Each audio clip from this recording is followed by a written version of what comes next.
Eu sou a professora Jenny do canal Na Linha das Entrelinhas e esse vídeo faz parte do projeto de resolução de todas as questões do Enem dos últimos 3 anos, 2017, 2018 e 2019. Se inscreve no canal e ativa o sininho para você receber notificação de todas as resoluções e também de comentários sobre a prova de redação.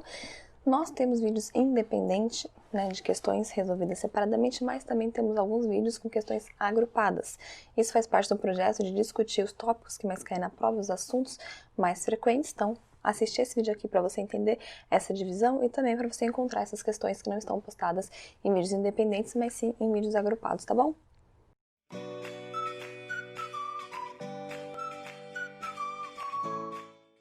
Nesse vídeo a gente vai resolver a questão 33 do Caderno Azul do Enem 2019.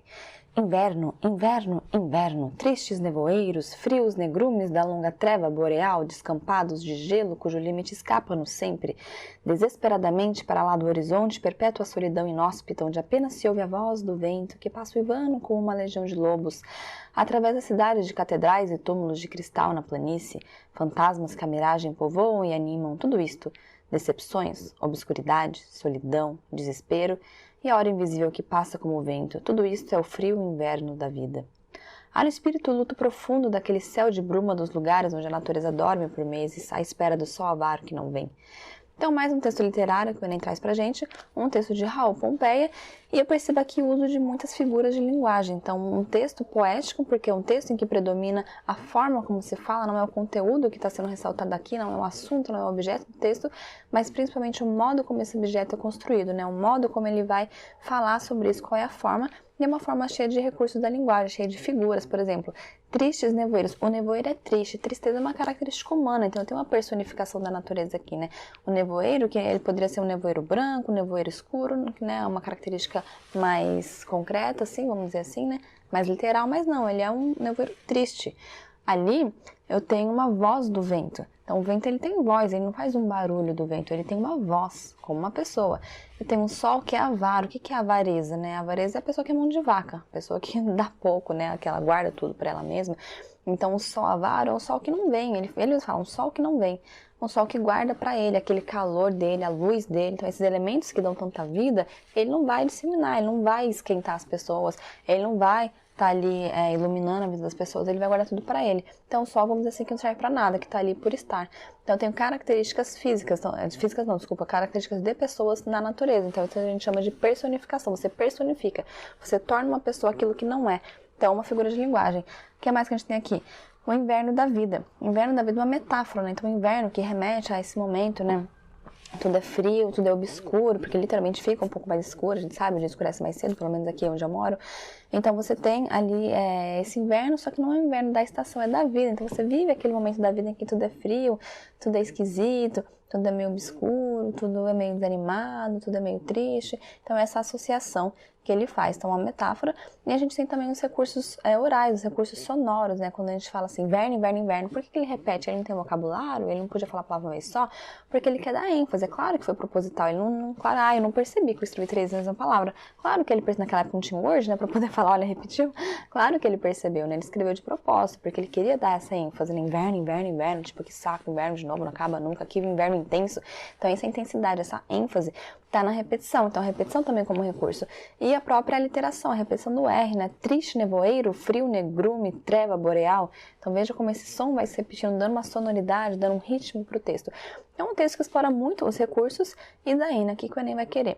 Reconhecido pela linguagem impressionista, Raul Pompeia desenvolveu-a na prosa poética, em que se observa o quê? Então veja que aqui eu tenho 2 palavras-chave no enunciado, impressionismo e prosa poética. Então esse é um texto impressionismo. Impressionismo é um estilo literário, principalmente um estilo artístico, mas também que aconteceu na literatura, foi apropriado na literatura, vem das artes plásticas, Foi apropriado na literatura. E prosa poética é um gênero. E eu quero saber quais são características do impressionismo e da prosa poética. Veja que nesse caso o enunciado não está me perguntando exatamente, especificamente uma característica desse texto. Ele está me perguntando uma característica do impressionismo e da prosa poética. Então é isso que eu precisava saber. De novo, como em várias questões desse ano e também dos outros, a gente tem uma questão que pode ser resolvida pela interpretação, porque como esse texto ele é um exemplo, então você consegue resolver pela interpretação, mas é muito mais fácil, muito mais seguro se você tiver informações anteriores.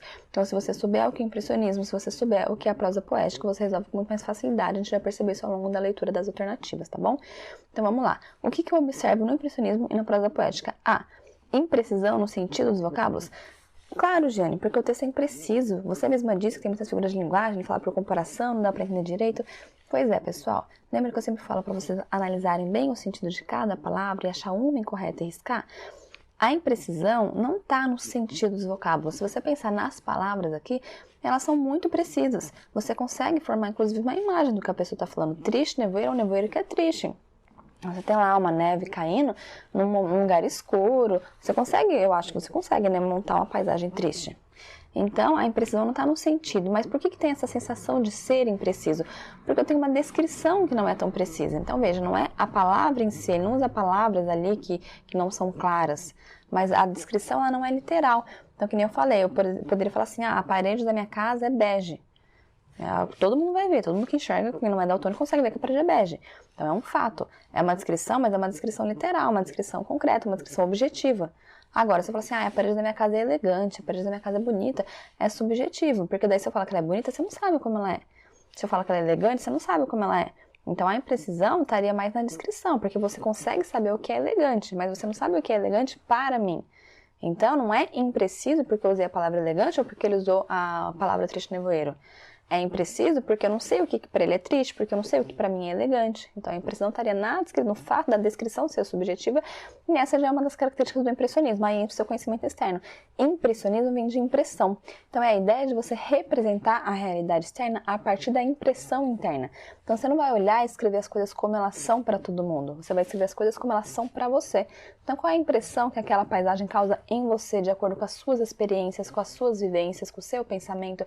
Então, tem muito subjetivismo, que é esse olhar interno. Como o meu interior olha para essa realidade exterior? Como que ele vai enxergar essa realidade? Eu posso olhar para o céu e falar, o céu é azul. Ou eu posso falar, ai, que céu alegre, que céu maravilhoso. Depende se você não gosta de céu azul, você não acha alegre e maravilhoso, se você prefere um céu branco, se você prefere um céu cheio de nuvens, sei lá como você prefere o céu. Então, eu tenho um subjetivismo como uma palavra fundamental aqui. Eu não tenho imprecisão no sentido do vocabulário porque as palavras são muito claras. O que eu tenho é esse subjetivismo, essa construção a partir do interior, o que ele está vendo na paisagem, especificamente ele, tá bom? B. Eu tenho uma dramaticidade como elemento expressivo. Ai, Jenny, realmente é muito dramática, é tudo muito triste. Aí você de novo precisava prestar atenção no enunciado. O enunciado não pergunta exatamente desse texto. Dessa vez o enunciado pergunta a linguagem impressionista e prosa poética, em que se observa o que você observa na linguagem impressionista de modo geral e na prosa poética de modo geral. Você observa uma dramaticidade? Não necessariamente. Nesse texto, especificamente, a gente até pode ter uma coisa meio, muito triste, mas eu não preciso ter. Eu posso ter essa representação, no começo do impressionismo, essa ideia do interior. Então, o que o interior está vendo no exterior? Como que eu vejo essa paisagem diferente de você, a partir das minhas experiências e vivências? Não necessariamente eu ver algo dramático. Então, a dramaticidade é uma palavra que está errada aqui, que não pode ser marcada. C. Subjetividade em oposição à verossimilhança. Então, é essa, Gênio. Você falou que subjetividade é a palavra-chave? Sim, mas a alternativa não tem só essa, né? A alternativa tem subjetividade em oposição à verossimilhança. Aí você precisaria saber o que é verossimilhança. Então, de novo, conceito externo. Então, veja que ele não vai solicitar só nomenclatura, mas é claro que a partir do conhecimento das nomenclaturas, você consegue resolver a questão com mais facilidade. Se você não sabe o que é verossimilhança, você não consegue resolver essa questão. Verossimilhança é aquilo que é passível de ser real. Então, quando eu falo assim, tem um cavalo alado ali voando, isso não é real. Não tem como ter um cavalo alado, um cavalo com asas, um cavalo que voa. Isso é impossível na realidade. Então, isso não é passível de realidade. Se não é passível de realidade, eu poderia dizer que eu tenho uma oposição, né? O que eu vejo é quase um delírio, né? O que o meu mundo interior está vendo, o meu subjetivismo está vendo algo impossível, está vendo algo oposto à realidade. Mas aqui eu não tenho isso, porque aqui tudo que ele descreve por meio de figuras de linguagem são sentimentos que ele realmente sente, que são possíveis de sentir. Você olhar e falar que o nevoeiro é triste, isso é perfeitamente possível, não está em oposição à realidade. Então a palavra-chave errada aqui é essa oposição. Não está em oposição à possibilidade de ser real. É real que o vento uiva. Gênio, mas o vento não é um lobo. Ele fala isso, parece um lobo. Aqui na minha casa, por exemplo, o prédio é construído de um jeito que sempre venta. Aliás, mesmo quando não venta, faz esse barulho horrível. De jeito eu até acostumei, eu não ligo muito. Meu filho também nunca teve medo. Mas assim, é um barulho realmente, assim, parece que é um vento falando, é uma coisa assustadora, é muito alto, e às vezes você olha pro céu, tá tudo tão tranquilo, já viram que minha janela fica ali, né? Já viram que tá tudo tão tranquilo, não estão vendo, na verdade, é o que eu tô vendo só, e mesmo assim, se eu abrir a janela, tem um barulho, nem abro, eu tenho que gravar com a janela fechada, pra vocês terem uma ideia, né? Porque é um barulho muito alto, e é um barulho de vento, assim, então quer dizer, é perfeitamente possível ter esse barulho de vento que parece um lobo. Isso não é em oposição à realidade, tá bom? Então eu não tenho essa oposição. Valorização da imagem com efeito persuasivo não tem uma tentativa de persuasão. Persuasão, lembra o que é? É uma estratégia além de você convencer o outro. Eu quero convencer o outro de alguma coisa, que é o que você faz na sua redação, na sua dissertação argumentativa. Você tenta convencer alguém de alguma ideia. Não tenho essa tentativa de convencimento, eu não quero te convencer de nada. Ele tá falando do que ele sente.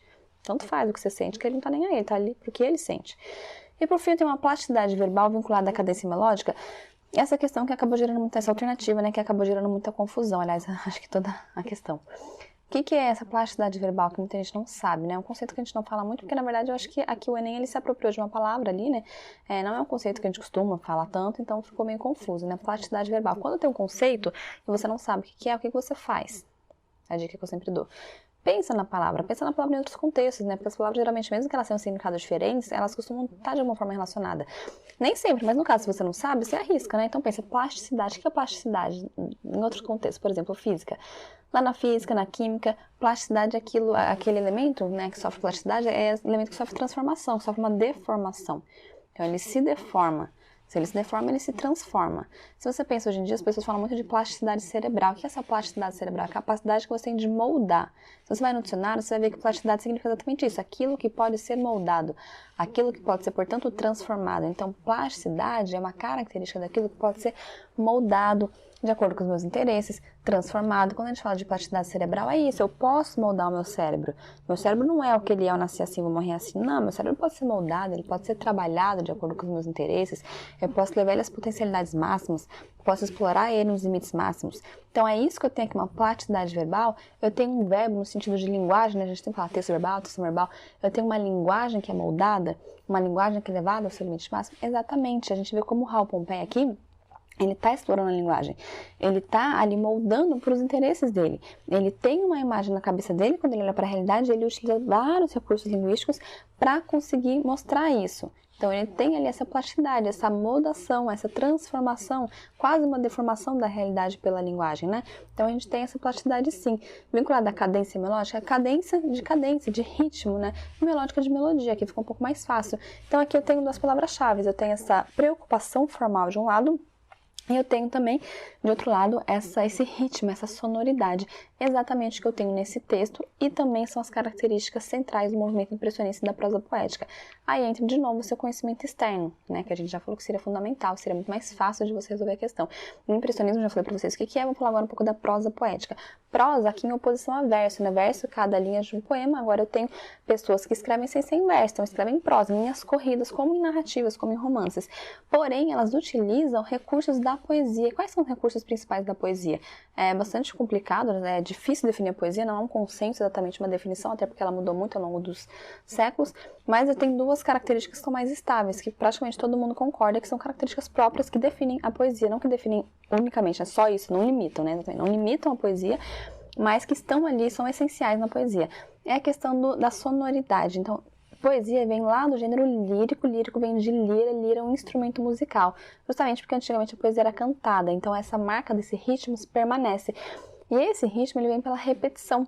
E a repetição, quando eu digo repetição, não estou falando como aqui, repetição de uma palavra específica, vários tipos de repetições formais, repetições na forma, que vão gerar sonoridade. A rima é um tipo de repetição que gera sonoridade, você repete uma partezinha da palavra e gera sonoridade. A aliteração, que é a repetição de consoantes, sons consonantais. A assonância, a repetição de sons vocálicos, sons de vogais. Então, eu tenho vários recursos de repetição que vão me dar a sonoridade, que vão me dar a cadência, que vão me dar o ritmo, que tem a ver com a musicalidade da poesia, tem a ver com a rima, tem a ver com a lira, né, com o fato de ter vindo lá da musicalidade. E outro elemento muito estável, além da sonoridade, da repetição, é o uso de figuras de linguagem, porque geralmente, não é uma regra, mas geralmente a poesia, ela fala muito de assuntos abstratos, e o assunto abstrato é aquilo que não é concreto, né? Se não é concreto, eu não consigo ver e falar de modo objetivo. Eu preciso falar de modo subjetivo, eu preciso falar em comparação com algo que eu conheça para tornar concreto. Então eu preciso usar figuras de linguagem, não é nem uma escolha, é uma necessidade. Se eu vou falar do amor, eu não consigo ver o amor, Então eu preciso comparar com alguma coisa para poder falar o que eu estou pensando, o que eu estou sentindo. Então é uma necessidade da figura de linguagem. Então a poesia ela é quase, como eu disse, não pode ser limitada por isso, mas duas características fundamentais e essenciais da poesia são essas. O uso de muitos recursos linguísticos, figuras de linguagem e o uso da sonoridade. E a prosa poética é exatamente isso. São textos corridos que trazem esses elementos. São textos que, apesar de não serem escritos em versos, eles trazem ali muita sonoridade, que não tem exatamente a rima, como no verso, né, porque tem outra construção, mas tem também rimas internas, tem também outros tipos de repetições sonoras que vão gerar esse ritmo, essa cadência, e tem também esse uso excessivo de figuras de linguagem, que é o que eu tenho aqui nesse texto e é o que eu tenho nessa alternativa. Essa linguagem que é moldada, esse texto que é completamente moldado e com a língua transformada a serviço do que o Raul quer dizer, no caso do que o narrador quer dizer, né? Não o Raul exatamente, que Raul é o autor, diferente do narrador, e eu tenho vinculado isso a essa sonoridade, duas características da poesia que estão escritas aqui em prosa. Então, viu como ficou mais fácil? Por isso que a gente fala, estudem, né? Não fiquem decorando, entendam os conceitos, porque daí você consegue resolver uma questão que parecia tão difícil por causa desses termos, verossimilhança, plasticidade verbal, cadência semológica, ficaria muito mais fácil porque você já os dominaria, tá bom? É uma questão sobre literatura e também sobre interpretação, mas que exigiria um conhecimentozinho externo para facilitar a sua vida.